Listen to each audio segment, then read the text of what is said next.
अजीज़ तलबा और तालिबात, Farooq foundation online school के ज़रिए यकसा नसाब के मुताबिक तालीम हासिल करें। अगर हमारी वीडियोस पसंद आएँ तो चैनल को सब्सक्राइब करें और दोस्तों के साथ शेयर करें और बेल आइकन को लाजमी दबाएं ताकि आइंदा आने वाली तालीमी वीडियोस आप हासिल कर सकें। बिस्मिल्लाहिर्रहमानिर्रहीम। अस्सलाम वालेकुम डियर स्टूडेंट्स। रिकॉर्डिंग नंबर 29 के साथ फैसल यूनुस आपकी खिदमत में हाजिर है।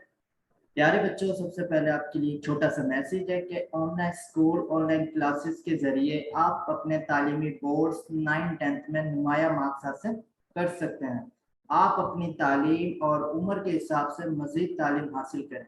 आप अपने पेरेंट्स को मोबाइल फ़ोन या कंप्यूटर पर जैसे उनको आसानी हो हमारी तालीमी वीडियोस के जरिए तालीम हासिल करने की रिक्वेस्ट करें और ट्राई करें कि बच्चों 1 से 2 घंटे डेली आपने ऑनलाइन क्लासेस लेनी है, ताकि जब आप स्कूल जाएंगे तो आपको किसी किस्म की कोई परेशानी नहीं होगी और आप इजीली अपना सिलेबस भी कवर कर सकते हैं और बोर्ड्स की तैयारी के इम्तिहान की तैयारी भी कर सकते हैं। हमारे प्लेटफॉर्म पर फ्री ऑफ कास्ट बगैर किसी चार्जेस के कोई फीस नहीं ली जाती ऑनलाइन क्लासेस की। आप मुफ्त में तालीम हासिल कर सकते हैं। तमाम सब्जेक्ट्स की तमाम क्लासेस की तालीमी वीडियोस हमारे प्लेटफॉर्म पर आप ले सकते हैं और फ्री ऑफ कास्ट आप तालीम हासिल कर सकते हैं। तो प्यारे बच्चों, डेली आप ऑनलाइन क्लासेस लें, अपने अच्छे मार्क्स हासिल करने के लिए डेली मेहनत करें ताकि आप अच्छे मार्क्स हासिल कर सकें। तो लास्ट हमारा जो आज का एक्सरसाइज का लास्ट लेक्चर है, जो हम कह सकते हैं recording number 29 chapter number 5 exercise. Last में हमने जो प्रीवियस जो हमारा चैप्टर था उसमें लेक्चर, उसके अंदर हमने डिस्कस किया था कि एमसीक्यूज को डिस्कस किया था, फिर हमने शॉर्ट क्वेश्चन। आज हम जो टिपिकली जो हम अंडरस्टैंड करेंगे वो हम बात करेंगे न्यूमेरिकल्स की। जो हमने दो लास्ट के अंदर पढ़े थे, Boyle's law, Charles law, basically उन्हीं फार्मूलाज को हमने इसको देखते हुए ही हमने स्टार्ट करना है। हमारा जो क्वेश्चन नंबर 3 है, जो क्वेश्चन नंबर 1 और 2 उसमें तो सिर्फ कन्वर्जन थी। हमने बताया था एटमॉस्फेयर को पास्कल में कैसे बदलना है, पास्कल को एटमॉस्फेयर में कैसे बदलना है। फिर उसके बाद क्वेश्चन था कि डिग्री सेंटीग्रेड को आपने सेल्सियस स्केल को केल्विन में कैसे बदलना है, केल्विन को सेल्सियस स्केल में कैसे बदलना है। ये सारी वैल्यूज हम कर चुके थे। हमारा जो आज का टॉपिक है क्वेश्चन नंबर 3। सवाल, a gas at pressure 912 mm of Hg has volume 450 centimeter cube. What will be its volume at 0.4 atmosphere? उसने कहा है अ गैस एट प्रेशर। पहला प्रेशर उसने दे दिया सिंपल V1 दे दिया जो कि 912 mm and has volume 450 centimetre. V1 उसने दे दिया 450 centimetre cube. What will be its volume at 0. दूसरा प्रेशर उसने दे दिया P2 जो कि फाइनल वॉल्यूम है 0.4। अब हमारे पास क्या चीज रह गई है, V2 नहीं पता। तो P1 V1 वाला फॉर्मूला याद है, बॉयल्स लॉ की इक्वेशन हम करेंगे। तो सबसे पहले तो जो इसने प्रेशर दिया हुआ है 912 mm ऑफ Hg, इसको सबसे पहले एटमॉस्फेयर में आप कर लें, कन्वर्ट कर लें। तो उसका आसान तरीका ये है कि 912 को आप डिवाइड करते हैं सिंपल 760 से, उससे आपको क्या मिल जाएगा 1.2 एटमॉस्फेयर प्रेशर में कन्वर्ट हो जाएगा। यानी जो 912 mmHg जो प्रेशर है, हम उसको अगर एटमॉस्फेयर में कन्वर्ट करना चाहे तो हम किससे डिवाइड कर देंगे, 760 से डिवाइड कर देंगे। तो हमारा जो प्रेशर आ जाएगा वो एटमॉस्फेयर में आ जाएगा। हमने एक्चुअली जो डील करना होता है वो यूनिट से करना होता है, जो उसके एसआई यूनिट है। प्रेशर का एसआई यूनिट हम पता है पास्कल हो गया, एटमॉस्फेयर तो हम एटमॉस्फेयर में कन्वर्ट करेंगे।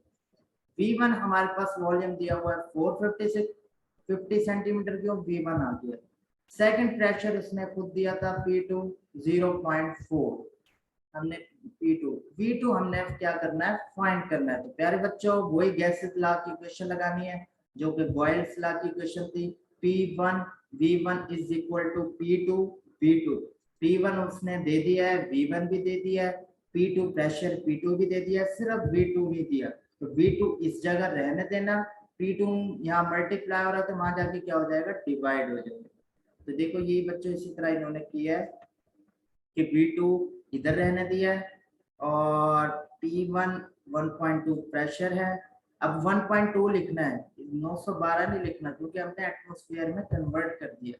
1.2 P1 है, V1 कितना हुआ दिया हुआ था 450, और उसके बाद जो 0.4, ये 0.4 है, 0.4 P2 दिया हुआ है। अब इसको जब आप सॉल्व करेंगे 12 डिवाइड बाय 450, तो ये आंसर आ जाएगा 1350 सेंटीमीटर क्यूब। ये हमारा फाइनल वॉल्यूम है, ये हमारा बच्चों क्या है, फाइनल वॉल्यूम है जो हमने इसको डिस्कस किया था। तो आपने देख लिया पहले P1, जो जो डाटा दिया है वो आपने इसी तरह लिखना है, और जो चीज हमने फाइंड करनी है वो हम इजीली फाइंड आउट कर सकते हैं। तो इसमें कोई मसला कोई परेशानी वाली बात नहीं है। P1 उसने दिया हुआ था 912 mm ऑफ Hg, इसको हमने सिंपल किसमें कन्वर्ट किया, एटमॉस्फेयर में। तो उसके लिए हमने क्या किया, डिवाइड कर दिया 760 mmHg, जो कि हमें पता है किसके बराबर होता है, 1 एटमॉस्फेयर, किसके बराबर होता है 1 एटमॉस्फेयर। तो इस तरह हमने इसको जब डिवाइड किया तो हमारे पास आ गया प्रेशर 1.2 एटमॉस्फेयर। अब P1 भी दे दिया, V1 उसने बता दिया 450 सेंटीमीटर क्यूब, और P2 उसने बता दिया 0.4 एटमॉस्फेयर। बाकी जो चीज हमने फाइंड करनी थी वो देखो, what will be its volume, volume क्या है, V2 क्या है, V2 हमने क्या करना था फाइंड। फिर हमने वही फॉर्मूला यूज किया, P1 V1 is equal to P2 V2। तो अब हमें क्या चीज फाइंड करनी है, सिर्फ V2 फाइंड करनी है। तो P2 वहां जाके क्या हो गया, डिवाइड हो गया, P2 वहां जाकर क्या हो गया, डिवाइड हो गया। तो फिर अब वैल्यू पुट कर देना, P1 की वैल्यू पुट कर देना इसमें, V1 की डिवाइड कर देना P2 की वैल्यू से, तो हमारा जवाब आ जाएगा V2। कोई मुश्किल इसमें नहीं थी, बिल्कुल इजी सवाल था। नेक्स्ट हम अपने सवाल क्वेश्चन नंबर 4 पे आते हैं।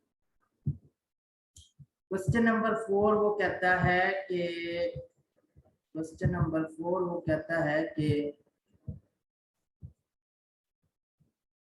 a gas occupies a volume, कि एक गैस ऑक्यूपाई कर रही है वॉल्यूम 800 सेंटीमीटर क्यूब, यानी ये V1 हमारा हो गया। V1 क्या है, 800 centimetre cube at 1 atmospheric pressure. कौन से कितने प्रेशर पे, 1 एटमॉस्फेरिक प्रेशर। तो ये हमारा आ गया P1। when it is allowed to expand up to 1200 centimetre cube, centimetre cube है तो वॉल्यूम ही हो गया, ठीक है ना, वॉल्यूम का यूनिट है। तो उसने हमें V2 भी दे दिया फाइनल वॉल्यूम। अब वो कहता है what will be it's pressure, कि उसका प्रेशर क्या होगा, और किसमें होगा, mm ऑफ Hg में बताना है। अब एटमॉस्फेयर में नहीं बताना, किसमें बताना है, mm ऑफ Hg। तो ये प्रेशर P2 हम क्या करेंगे, फाइंड करेंगे। तो प्यारे बच्चों P1 क्या कितना दिया हुआ था, 1 एटमॉस्फेयर, वॉल्यूम V1 कितना है 800 सेंटीमीटर क्यूब, और वॉल्यूम 2 कितना है 1200 सेंटीमीटर क्यूब। क्या चीज हमने फाइंड करनी है, P2। तो वही फॉर्मूला हमें याद है ना, P1 V1 is equal to P2 और V2।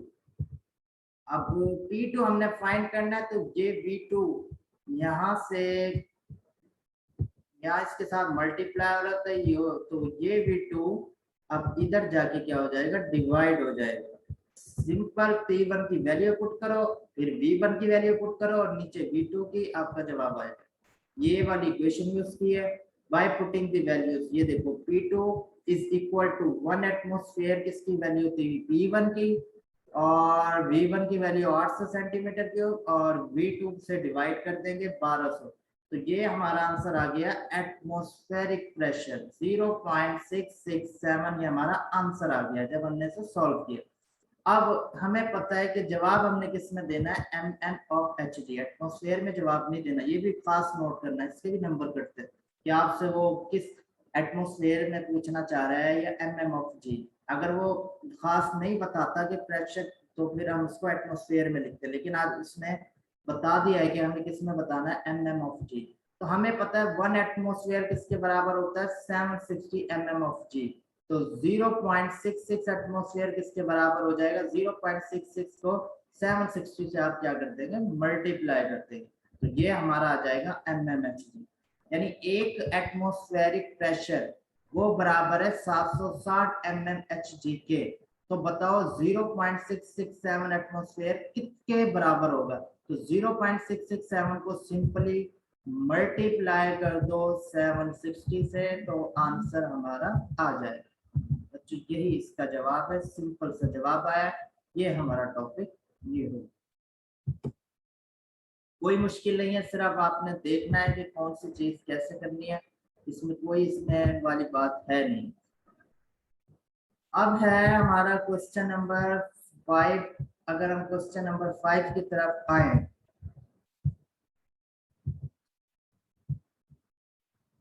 अगर हम ये अपना क्वेश्चन नंबर 5 की तरफ आए तो हम देखेंगे कि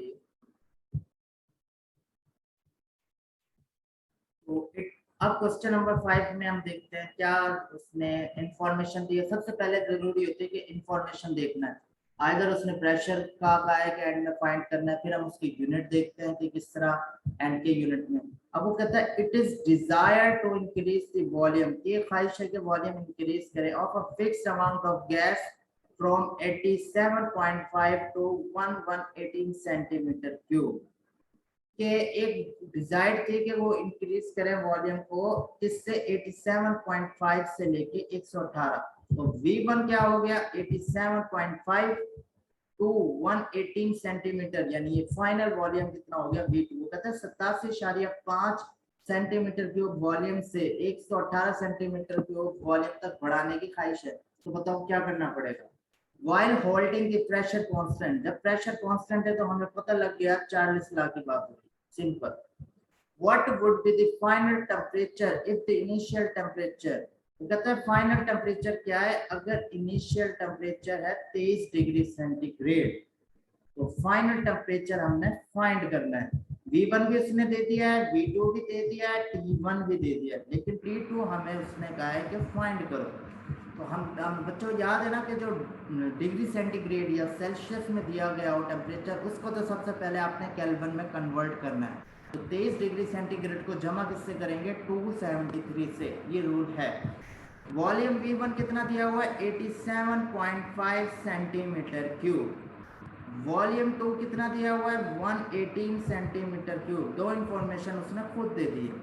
थर्ड इंफॉर्मेशन कौन सी दी है T1 टेम्परेचर 23 डिग्री सेंटीग्रेड दिया है, हमें पता है हमने इसको किस में कन्वर्ट करना है केल्विन में। तो 23 जमा 273 296 केल्विन हो जाएगा। कितना बच्चा हो जाएगा 296 केल्विन। अब ये टेम्परेचर आ गया केल्विन में। अब उसमें क्या है टेम्परेचर T2 पॉइंट करना है। तो 40 लाख की इक्वेशन याद है ना बच्चों? बिल्कुल। V1 क्या होती थी V1 divided by T1 is equal to T1 is equal to V2 divided by T2। ये 40 लाख की इक्वेशन थी। अब बच्चों उसने V1 भी दिया हुआ है, T1 भी दिया हुआ है, V2 भी दिया हुआ है, सिर्फ क्या चीज फाइंड करनी है T2 हमने फाइंड करनी है। तो ये चीज फाइंड करनी है, हम इसको इधर ले जाएंगे और जब ये इधर जाएगा तो ये V1 वाला इसके नीचे आ जाएगा इसकी जगह, और ये जो T1 वाला है वो चला जाएगा ऊपर। तो ये फाइनल मैं इधर लिख देता हूँ, फाइनल इस तरह हो जाएगा कि T2 is equal to V2 multiply, ये मल्टीप्लाई करूंगा T1 के साथ और ये डिवाइड हो जाएगा V1 के साथ। अब सिंपल V2 की वैल्यू पुट कर दो, वो उसने हमें दी हुई है 118 आ जाएगी। T1 की वैल्यू हमने निकाली है केल्विन वाली वैल्यू पुट करनी है। कभी आपने गलती से भी डिग्री सेंटीग्रेड वाली वैल्यू पुट नहीं करनी, हमने जो कन्वर्ट किया है केल्विन में वही वैल्यू पुट करनी है। इसी तरह V2 हमें कितना दिया हुआ है 118 सेंटीमीटर क्यूब। तो ये वैल्यू जब हमने पुट की, ये देखो बच्चों इधर देखो, जब हमने ये वैल्यू पुट की 118 सेंटीमीटर क्यूब ज़रब 296 केल्विन डिवाइडेड बाय 87.5, तो हमारा आंसर आ गया 399 केल्विन। अब आंसर आ गया हमारा केल्विन के अंदर। अब उसने टेम्परेचर दिया होता डिग्री सेंटीग्रेड, तो आप इसको डिग्री सेंटीग्रेड में इजीली कन्वर्ट कर सकते हैं। तो इसको आप कैसे कन्वर्ट करेंगे? आपने क्या करना है 399 को माइनस कर देना है 273 से, तो आप हमारा जवाब आ जाएगा डिग्री सेंटीग्रेड में। याद है ना, जब हम केल्विन में टेम्परेचर आ जाए, अब ये केल्विन में टेम्परेचर आ गया है बच्चों, तो जब हम इसको डिग्री सेंटीग्रेड में कन्वर्ट करेंगे तो हम क्या करेंगे कि केल्विन वाला टेम्परेचर जो आया वो लिखेंगे, यानी 399, और फिर इसको माइनस कर देंगे 273 से, तो हमारे पास आंसर आ जाएगा 126 डिग्री सेंटीग्रेड। क्या आंसर आ जाएगा? 126 डिग्री सेंटीग्रेड। तो इस तरह आपने टेम्परेचर और उसका आई समझ। V1 उसमें दिया हुआ था, V2 भी इसमें दिया हुआ है, टेम्परेचर T1 इनिशियल दिया हुआ है 23 डिग्री सेंटीग्रेड। हमने उस 23 डिग्री सेंटीग्रेड को हमने डिस्कस किया है। उसके बाद V1 वही वाला फॉर्मूला यूज करेंगे, चार्ल्स लॉ की जो इक्वेशन है, V1 over T1 is equal to V2 divided by T2। अब हमें क्या चीज फाइंड करनी है? T2। तो T2 को उधर ले जाएंगे, जब T2 को उधर लेके गए तो T2 मल्टीप्लाई V1 हो गया, ये वाला T1 ऊपर चला जाएगा। अब हमने क्या चीज फाइंड करनी थी? T2, तो V1 इसके नीचे डिवाइड हो जाए, दो चीज फाइंड करनी है, हम कैसे करें? क्वेश्चन नंबर 5 हमारा हो गया कंप्लीट। नाउ हम डिस्कस करेंगे कि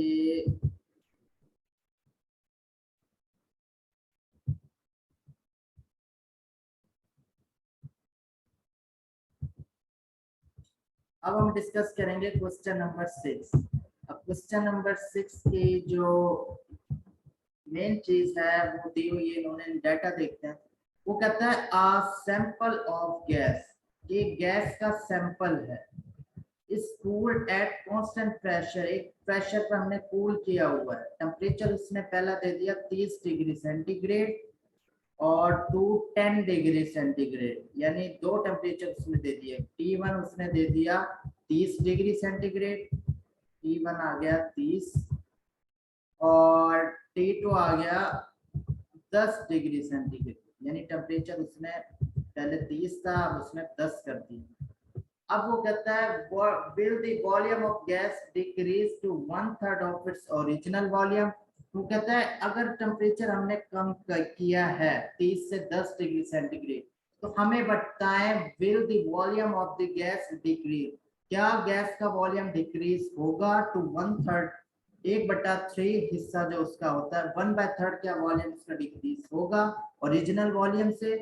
इफ नॉट, अगर नहीं, then by what ratio the volume decrease, तो फिर किस रेशियो में ये वॉल्यूम क्या होगा? डिक्रीज होगा। बेसिकली देखा जाए तो हम फर्ज कर लेते हैं वॉल्यूम से दोनों नहीं दिए, तो हमें पता है वॉल्यूम V1 हम फर्ज कर लेते हैं 1 डेसीमीटर क्यूब है।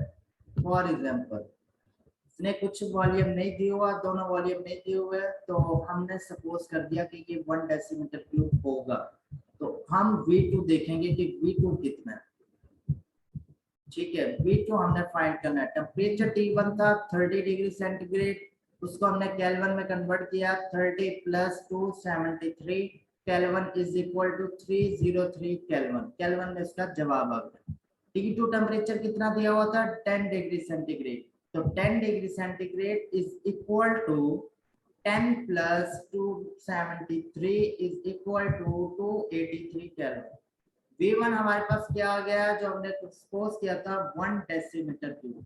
ठीक है, अब देखते हैं V2 क्या हुआ। वही चार्ल्स लॉ लगाए, चार्ल्स लॉ हमने V2 फाइंड करना है। V1 यानी V1 over T1, वही फॉर्मूला चार्ल्स लॉ का जो फॉर्मूला था, V1 over T1 is equal to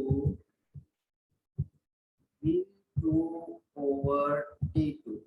अब हमने क्या चीज फाइंड करनी है? V2 फाइंड करनी है। तो V2 ये अपनी जगह रहेगा, ये T2 यहाँ डिवाइड हो रहा है, या T2 वहां जाके क्या हो जाएगा? मल्टीप्लाई हो जाएगा। ये देखो V2 V1 multiply T2 divide हो जाएगा, ये हो जाएगा T1।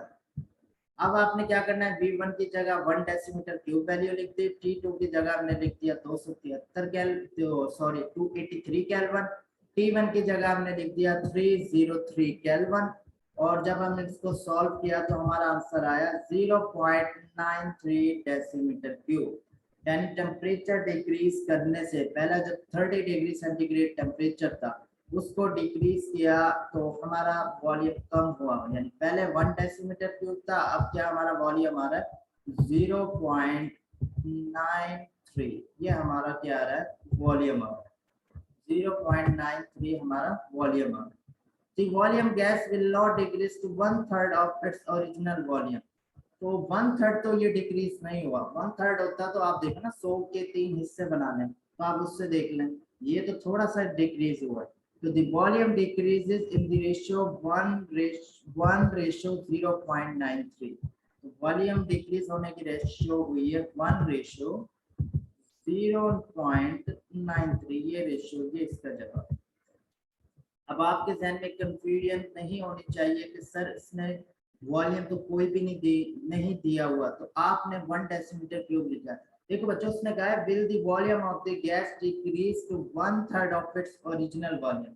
ओरिजिनल वॉल्यूम उसने कहा है कि कोई भी ओरिजिनल वॉल्यूम हो उसके वो क्या 1/3 में आएगा। तो हम सपोज कर लेते हैं वो ओरिजिनल वॉल्यूम 1 डेसीमीटर क्यूब था, क्योंकि हमने एक्चुअली फाइंड क्या करना है फाइनल वॉल्यूम करना है। तो इनिशियल वॉल्यूम कोई तो वॉल्यूम लेना है ना, तो हम इसलिए आसानी के तौर पे कौन सा वॉल्यूम ले लेते हैं V1 1 डेसीमीटर क्यूब। तो V1 हमने 1 डेसीमीटर क्यूब लिया। अब हम एक चीज आसानी से फाइंड कर सकते हैं, अगर V1 हम 1 डेसीमीटर क्यूब ना लेते तो आप खुद बताओ जो दो वॉल्यूम नहीं दिए हुए तो हम क्या दोनों वॉल्यूम फाइंड कर सकते थे? नहीं। फाइंड आप जब ही करेंगे ना जब आपको 3 चीजें पता हो, तो जब जाके आप चौथी चीज को आप क्या कर सकते हैं फाइंड कर सकते हैं। वही फार्मूला लगाया V1 divided by T1 is equal to V2 divided by T2 V1 over T1। तो ये हमारा जवाब है और इसका मतलब ये हुआ the volume of gas will not decrease to 1/3 of its original volume। The volume decreases in the ratio, क्यों किस में डिक्रीज करता है 1:93 फॉर्म में ये डिक्रीज करता है।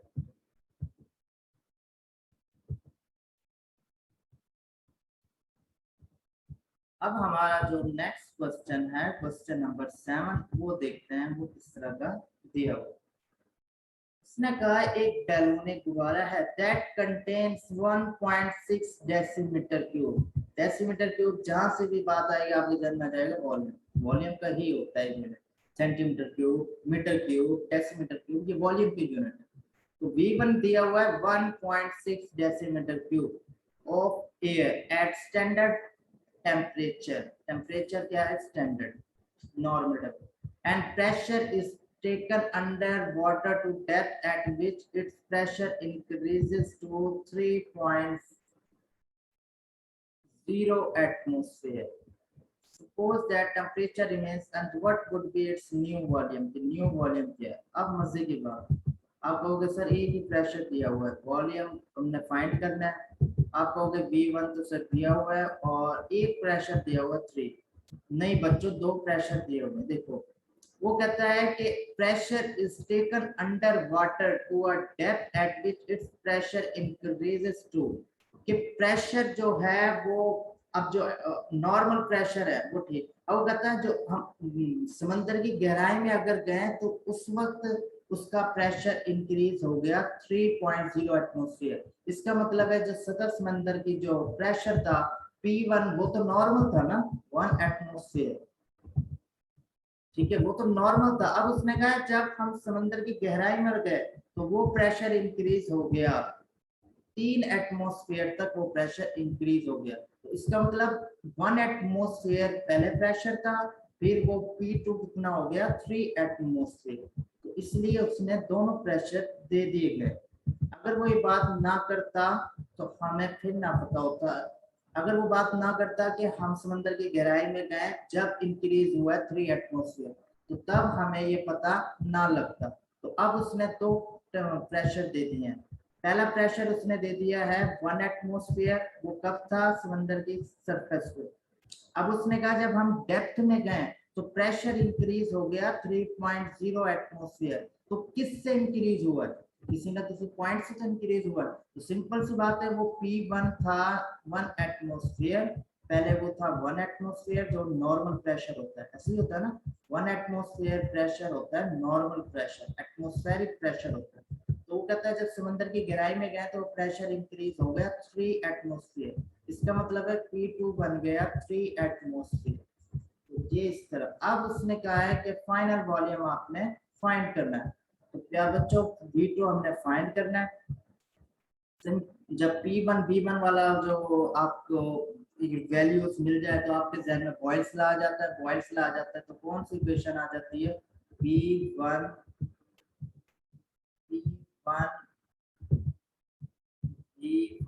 is equal to P2 और V2। ये आपके पास जहन में ये दो चीजें आ जाती हैं। अब हमने फाइंड करनी है वॉल्यूम V2, हमने फाइंड करनी है। तो वॉल्यूम फाइंड करने के लिए हमें ये भी पता है कि जो सिंपल सा वही फॉर्मूला अपने P1 V1 equal to P2 V2। अब उसके बाद by putting the values V2 हमने फाइंड करना है। तो P2 कहाँ हो जाएगा? इधर जाके क्या हो जाएगा? डिवाइड हो जाएगा। इधर जाके क्या हो जाएगा? डिवाइड। तो ये बन जाएगा P1 V1 divided bye P2, क्योंकि हमने क्या चीज फाइंड करनी है बच्चों? V2 हमने फाइंड करना है, इज इक्वल टू V2। तो P1 हमें क्या दिया हुआ था? 1 एटमॉस्फेरिक प्रेशर, 1 लिख दे। और वॉल्यूम V1 है 1.6 डेसीमीटर क्यूब, 1.6 लिख दिया। प्रेशर P2 कितना वो दिया हुआ था? 3 एटमॉस्फेयर। तो ये हमारा आंसर है। सिंपल से वही, आपको फॉर्मूलाज याद हो ना, बस आपने वो वैल्यू पुट करनी है और फास्ट ख्याल करना है कि बस वो है। हमारा 9th जो क्वेश्चन है वो है कि वो कहता है कि एक सैंपल है न्यून गैस का, ऑक्यूपाइड V1 उसने वॉल्यूम दे दिया 75 centimetre cube. At very low pressure, उसने प्रेशर भी बता दिया 0.4। Assuming temperature remains constant, temperature constant है तो आपके जहन में बॉयल्स लॉ आ जाएगा कि बॉयल्स लॉ का numerical what would be the volume. Volume क्या होगा प्रेशर पे, यानी V1 कितना है? 75 सेंटीमीटर क्यूब। P1 पहला कितना दिया होता? 0.4 एटमॉस्फेयर। और P2 कितना दिया हुआ? 1 एटमॉस्फेयर। P2 क्या है? सिंपल सा वही आपने लॉ लगाना है, law equation. P1 V1 is equal to P2 V2। हमने क्या चीज फाइंड करनी है? V2। वही V2 इधर रहेगा, P2 इधर डिवाइड हो जाएगा।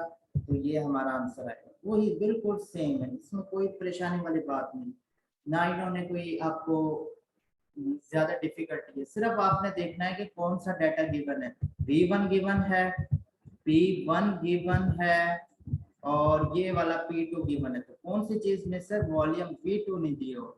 ये इक्वेशन से आपने आसानी से V2 फाइंड कर लेना। V2 आप जो चीज फाइंड करनी थी वो एक तरफ रखते हैं, जो आप V2 इस तरफ रखेंगे, P2 का यहाँ मल्टीप्लाई हो रहा था वहां जाके डिवाइड हो।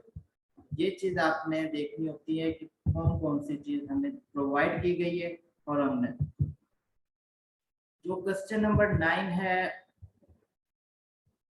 उसको हम देखते हैं कि अब गैस ऑक्यूपाइज वॉल्यूम, एक गैस है जो ऑक्यूपाइज कर रही है वॉल्यूम। वॉल्यूम उसने V1 दे दिया है, टेम्परेचर उसने बता दिया 17 डिग्री। सबसे पहले से तो आपने केल्विन में तब्दील कर देना, ऐसे ही है ना। तो 17 जमा हो जाएगा 273, यानी 17 plus 2 73 273। If the gas temperature rise, अब दूसरा टेम्परेचर भी उसने दे दिया T2। तो इसका मतलब है हमें V2 ही फाइंड करना है। What would you expect the volume to double, क्या आपको उम्मीद है कि वॉल्यूम डबल हो जाएगा? देखते हैं। If not calculate the new volume. Temperature 1 कितना है? 17 डिग्री सेंटीग्रेड। तो इसको हमने केल्विन में कन्वर्ट कर दिया 290 केल्विन। वॉल्यूम V1 कितना दिया हुआ है? वॉल्यूम V1 दिया हुआ 35 डेसीमीटर क्यूब। T2 टेम्परेचर कितना दिया हुआ है? 34 डिग्री सेंटीग्रेड 34 को आपने 273 से प्लस कर देंगे तो ये आपका केल्विन में आ जाएगा 307। अब आपके पास T1 भी मौजूद है, T2 भी मौजूद है, वॉल्यूम V1 भी सिर्फ मौजूद नहीं है, V2। तो आपने चार्ल्स लॉ लगाना है। Charles law V1 divided by T1 is equal to V2 divide. Charles law क्यों लगाना है? क्योंकि चार्ल्स लॉ में वॉल्यूम और टेम्परेचर ही रिलेशनशिप देखना है, ठीक है। तो V1 हमें पता है, हमने क्या चीज फाइंड करनी है? V2। तो V2 इधर ही रहने देते हैं, ये T2 ऊपर जाके मल्टीप्लाई हो जाएगा, यानी ये हो जाएगा V1 मल्टीप्लाई T2, ऐसे ही है, ये T2 डिवाइडेड बाय T1 वैसे का वैसा, और इज इक्वल टू V2। ये V1 उसने दिया हुआ है 35, तो आप V2 सॉरी ये V1 उसने दिया हुआ है 35, तो आप 35 लिख देंगे V1 की जगह। T2 टेम्परेचर 307 केल्विन है, तो आप 307 लिख देंगे। उसके बाद डिवाइड किससे कर देना है, V1 से, सॉरी T1 से 290 केल्विन से। तो ये हमारे पास आंसर आ जाएगा वॉल्यूम 37 डेसीमीटर क्यूब। वॉल्यूम के तो क्या ये ऑलमोस्ट डबल है वॉल्यूम? नहीं, पहले वॉल्यूम था 35 और अब हो गया 37। डबल तो उस वक्त होता ना अगर वॉल्यूम पहले V1 35 और तो V2 होता 70, तो जब हम डबल कहते हैं तो ये नया वॉल्यूम है, ये डबल नहीं है।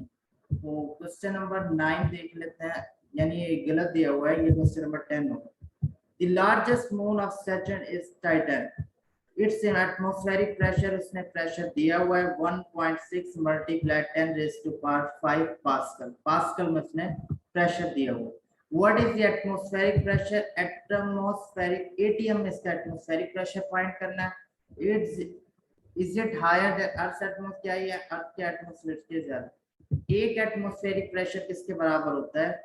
101,325 पास्कल, ये हमने पढ़ा था। वन एटमॉस्फेरिक प्रेशर किसके बराबर होता है? 101,325 पास्कल के बराबर। अब इसको आगे देखते हैं।